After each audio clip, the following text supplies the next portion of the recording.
Good morning, everyone. It's Wednesday, November 20th, and welcome to CVHP News. I'm Sonora Scott.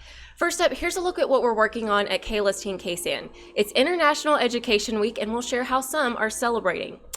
Now, we turn to a story that we've been following since the beginning. Parents spoke out at an SAISD school board meeting last night. They called for action against bullying, and an issue they say is ongoing and often overlooked. Armeda Lozano got the details. My son's pictures should never have had to go on social media for me to get this issue to move forward and for things to change. According to Shara Beard, on October 24th, her 12-year-old son was physically bullied while in PE at San Angelo Middle School. But he threw the ball down and he pushed my son, and that wasn't enough, so he pushed him again, and when he shoved him again, it shoved him into the wall and it busted his eye and it busted his knee. She says after the incident, the child who bullied her son received in-school suspension for 2 days, then was back at school where the same child continued to bully her son. That's when she tried to contact administration to discuss the issue, but she says she received no response. After a video showing another SAISD middle school student being bullied circulated on social media over the weekend, Shara and her daughter decided to post about what had happened to her own son. And until my daughter took it to social media, nobody would reach back out to me. And no response, no help. On Tuesday night, Shara and other parents attended the SAISD school board meeting, hoping their words can bring change to policies on bullying. My hope is just that they're going to take everything that we said seriously and make some changes. Let's get bullying put to rest. Let's teach these kids more love than bullying. For News Connection, I'm Amanda Lozano.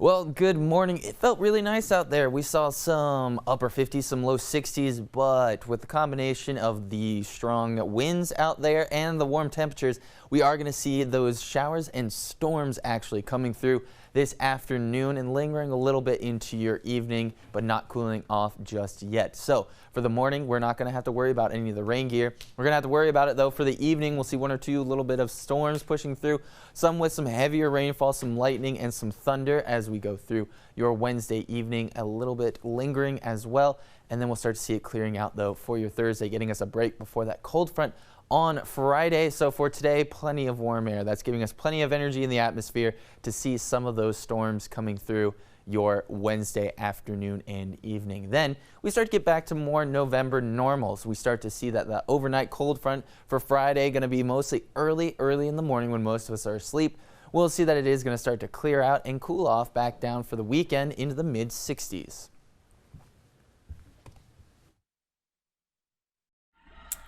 Thanks, Jay.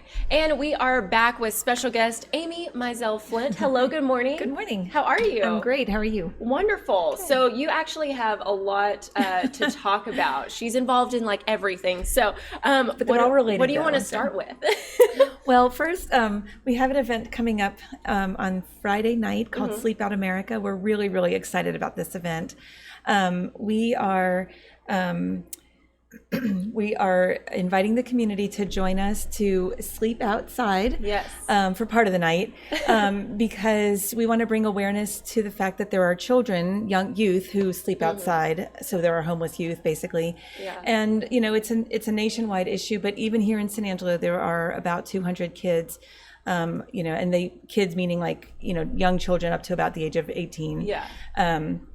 Who have to find a place to sleep at night, and it's really sad. And the San Angelo Clubhouse where I work, we work with people with mental illness, and a lot of the members there have been homeless, and so it was really an event that's close to their heart. So we decided to make it an event for the community to join us, so we can learn together and rally around the community together. Yeah, and that's I love the idea and the meaning behind this, because you know, people choose to, it's like camping, but people choose to go camping when it's nice weather. Sure. Well, this is, you know, they don't have that choice. You know, they're Absolutely. Trying to find somewhere to stay, and those people are out, you know, in all types of weather. So this really brings it into perspective, I'm sure. Absolutely. And, you know, the things that we're asking people to bring, aside from, of course, food brings people together too. So we are asking people to bring a covered dish so we can share meals, snacks, not like dinner, but share snacks throughout the night. But we're also asking, the 3 things that we want people to bring is a sleeping bag or a blanket and a pillow and a cardboard box,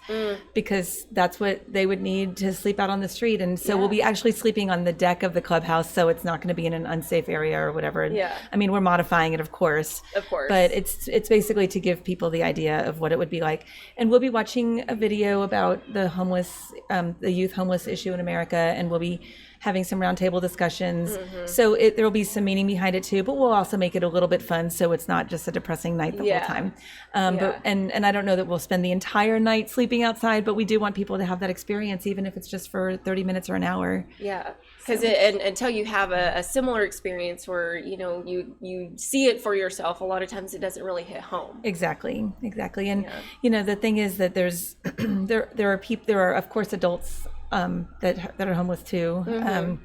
And so I really feel like this experience will bring a lot of meaning to people. Of course, bring the understanding that there's youth that are homeless, but also make it so that we can all be a little bit more empathetic to the situation. Definitely, yeah, and it's kind of the beginning of a call to action. Absolutely. Yeah. Absolutely. So what else can people do? They're bringing things for themselves, but are you collecting any donations or anything like that? So we're asking for donations of underwear, socks, jackets, warm clothes. We're actually going to have material to make no-sew blankets. So that's one of the things we'll be doing there, is making no-sew blankets that night. We had a set goal for $500 for Covenant House, which is the organization that puts on Sleep Out America. And we've already reached that. So we decided as a clubhouse that since we reached our goal, that we set that we were going to, any other funds that come in will go to local homeless youth. So then that way, not the money, but we'll buy things or give to organizations. So the rest of the money that we raise will stay local. And then any items that we collect will of course be distributed locally as well. Wow. So really it's up to y'all out there, you've already reached your goal of 500, that's going to be sent off, but anything after that, if it's another $500 or even, 1,000 or 1,500, it's going to stay right here. Yep. And we're really, really excited about that because, of course, we love to help, locally, nationally, and globally, but what really affects our community is to help locally. And so we're excited that we've done our national part, and now we want to bring it home and keep the rest of it here. Yeah, definitely, because change starts at a local level. We talk about this all the time, and people getting involved at the local level and really stepping up to those calls of action. So, what else would you like to say about this? Sure. So about the event or about... Sorry. We're checking off the list. I'm telling y'all, she's got so much to, I've got a list. say. Yes. So I wanted to talk just a little bit about the San Angelo Clubhouse, which is the organization that's putting on this event. And so we're a nonprofit organization here in San Angelo. One of the best kept secrets here in San Angelo, where we help people who have mental illness we teach job skills, social skills, and really life skills as they work toward recovery from that mental illness. And so mental illness being things like anxiety, depression, bipolar, schizophrenia, PTSD. Those are kind of our main 5. Yeah. And the people that suffer from these illnesses have a long road ahead. And some of them are very, capable and, have careers and all that stuff. And then mental illness strikes, and then they're not able to do that. Yeah. And so for us, our goals are to get people out into the workforce, eventually back out into the community. So we have 3 different what we call units. We have like membership development, which is where they learn computer skills, and a cafe unit, which is where they learn like retail skills and face-to-face personal skills, and then a culinary unit, which is where they learn restaurant and cooking skills. So we teach them all different skills throughout these, and then we hope that they are able to take those out into their home life and their work life and, build their life back up again. Exactly. Yeah. Because like you say, all these folks are capable. Sure. They're very capable, but they oftentimes get written off, I'm sure. And so that's how it's a cycle, and we're back with the homelessness. And then here, so that's great that we have a local organization working to help. Yes, and we're actually one of 300 clubhouses all over the world. So it's a small piece of a much bigger puzzle. But what's wonderful is people will come to us after they've been with us for 3 months or 6 months or a year and say, you're the first person that didn't give up on me.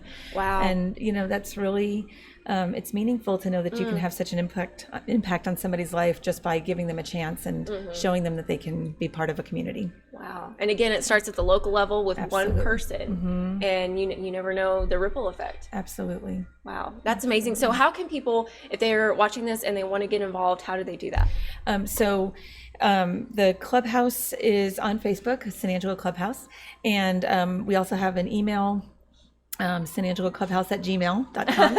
So Easy to remember. There you go. Yes. Yeah. And then they can also just stop by. Our location is at Irving Street in the River. Yes. So 404 South Irving, and they can come by and we'll give them a tour and show them what we can do and how we can work together to make their lives better. Fabulous. Yeah, I love what y'all have done with that. It's right across from the Bosque, and so it's a beautiful view, and you've got a beautiful building now. Yes, we're very excited about it, but the thing is that it could be anywhere and be successful. It's That's true. I mean, the building itself is beautiful, and we love looking out across and seeing people fishing on the river, but it can be anywhere and be a successful organization. So. Yeah, starts with the people inside the building. Absolutely, absolutely. So then I have one more thing. Yes, I know. I was about to say, what's the next thing?